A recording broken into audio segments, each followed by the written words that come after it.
Hi everyone, Queeveen here from the comfort of my kitchen. In today's video, we are going to be taking a look at the night sky for August yet again, but we're going to concentrate on the constellations and maybe a couple of the deep sky objects that we'll be able to see. So starting just a little after sunset, we're here at 11:30. The sky is almost as dark as it's going to get and we're still just on the 1st of August. We can see that Saturn is already up. The summer triangle is nice and clear, nice and high, easy to spot at the beginning of the night. So of course we've got Cygnus with Deneb, we've got Vega there in Lyra, and we've got Altair down here in Aquila. So all of those are going to be nice and easy to spot pretty much immediately. We've got Scorpius the Scorpion and Sagittarius, so we've got the constellations that let us know where the Milky Way is going to be. The zodiacal constellations that are up at the moment are some of the less famous ones. So we've got the Plough or the Big Dipper up here. The Plough arcs to Arcturus, and then you spike on to Spica. So we know that Virgo is down there close to the horizon somewhere, but it may not be easily visible at this time of the year because it's so close to the horizon. In fact, that's the moon, so I won't be able to click on what I think is a little star just next to the moon. Of course, that may have been an optical illusion caused by the hedges. Yeah, just there. So we've got Arcturus in Bootes, so we've got that's that constellation just there. Using some of our knowledge of the constellations, we can fill in a little bit. So Libra must be here. If Virgo is down there, this must be Libra because this is Scorpius.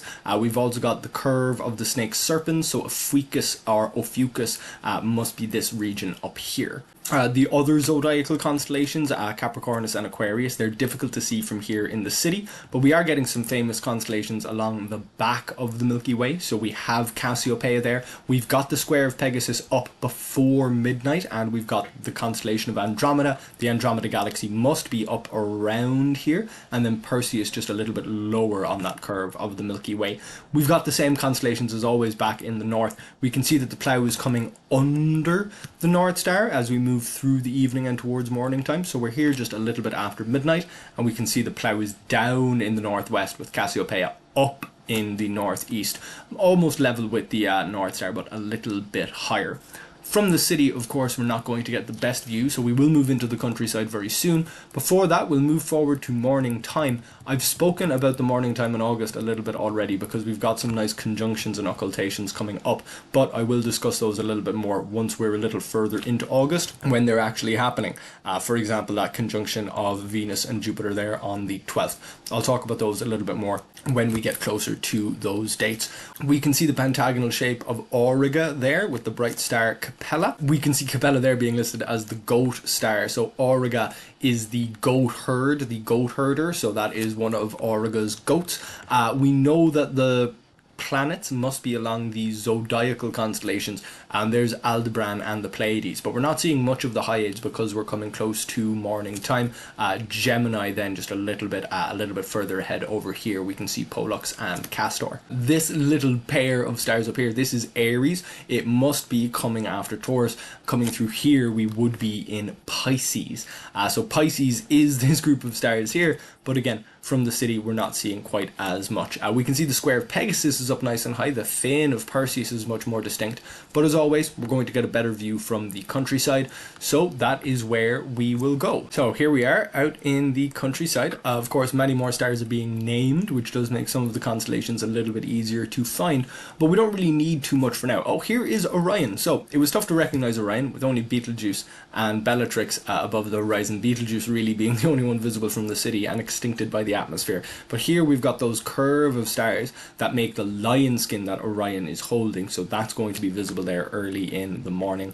We'll move back to evening time. As I say, from the countryside we're going to have a lot more stars visible and more of them are going to be named, so that's going to make finding certain constellations that little bit easier. There's Saturn above the horizon just a little after 11. We've still got some glow from the moon there, so we can see that's the light of the moon actually coming up into the sky as we come later into August, only on the 2nd of August, so not particularly late. Again, we're seeing very much the same constellations. Delphinus is a little bit more recognizable there. It's still hard to recognize the shapes of Capricornus and Aquarius around here, But that is what those constellations are. Even if it's tough to see them, because we can see Sagittarius there, we know what constellations are going to come next in the sky. It's similar for, you may be able to spot Sagitta there, and just above it would be Vulpecula. Even if it's hard to spot the individual stars that are parts of those constellations, we know where they should be, and that's going to help us to find them in the sky. Turning around to the north, we've got the legs of the bear nice and clearly visible. We're here at just a little bit after 11 o'clock, and we're still in August, so we're still getting a little bit of sunlight over there in the north. But if we start moving forward, the moon will come into the sky, but that light we're seeing in the north will die away. So we're still looking at the sky at the same time, but by the 18th of August, we've definitely come the whole way through summer.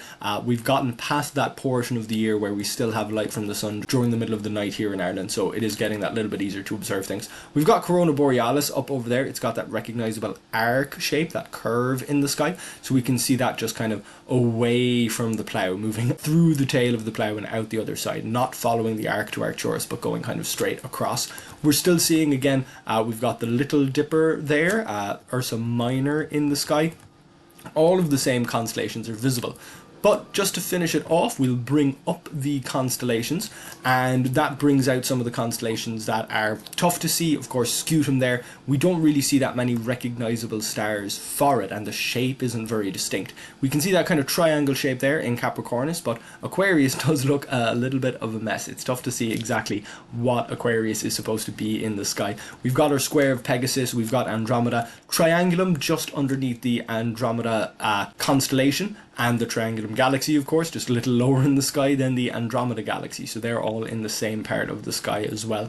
We can see the little Delphinus there. We can see the end of Virgo, but none of the bright stars. So that does encourage me to think that spiking onto Spica would bring you down in this direction. Hercules is there as well, just next to Corona Borealis. A reasonably recognizable sort of a trapezoid kind of shape, but not quite as clear as some of the other constellations in the sky. We'll keep moving forward and we'll see some of the other constellations coming up. We've moved later in the month, so we're getting a reasonable amount of Orion into the sky now and a reasonable amount of Gemini.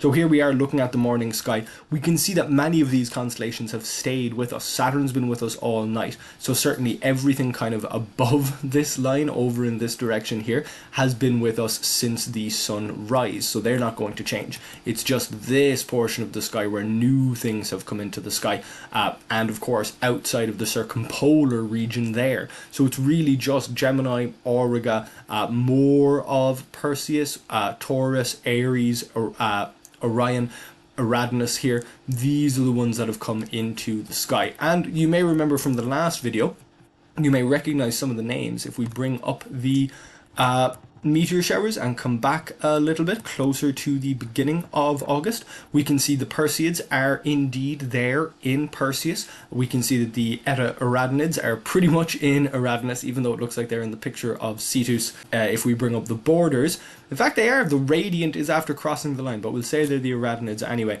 Similarly there with the Pisces Austranids, you can see they're down in the southern fish, distinct from the Pisces that we have here in the north. Also in a similar situation to the Eta Arachnids, after crossing from Uranus into Cetus, we can see that the Alpha Capricornids have crossed from Capricornus into Aquarius, so they're another one that's after changing position. The Kappa Cygnids, they've changed position quite a lot. We can see the Kappa Cygnids radiant is comfortably there in Draco, well outside of Cygnus. Coming back a little bit, there the July Gamma Draconids, they are in Draco. So Draco is getting 2 meteor showers in quick succession. One of them must have moved, or the borders of the constellation must have moved since its name. We can see the southern Delta Aquarids and the northern Iota Aquarids all comfortably contained within Aquarius there. The anti-Helion point is an interesting one because it's going to drift through the zodiac as we move through the year. But of course that's something that we'll cover when we look at over slightly longer timescales. We can see that the anti-Helion point is pretty comfortably in Aquarius for the month of August. So that brings us through Just a few of the other things that we're going to see in the sky, of course, particularly the constellations, and how the constellations relate to the meteor showers as seen from the city and from the countryside. Of course, if you'd like to know about the planets and how the planets are going to move over the course of August, you can take a look back to my preview of August. This is another preview of August. There's simply so many things in the sky we can't cover, even 1 month, in just one video. There's always a few different things to talk about. So I hope you did enjoy this video. If you did, please do like it, and I also hope that you get to see some of these constellations in the sky. If you enjoy this kind of content, then you can subscribe to my YouTube channel to see more. You can also check out my website, queevinscontent.ie, where you'll see some of this information written down if you'd like to read it. Most importantly, thank you for watching, and hopefully I'll see you back here next time.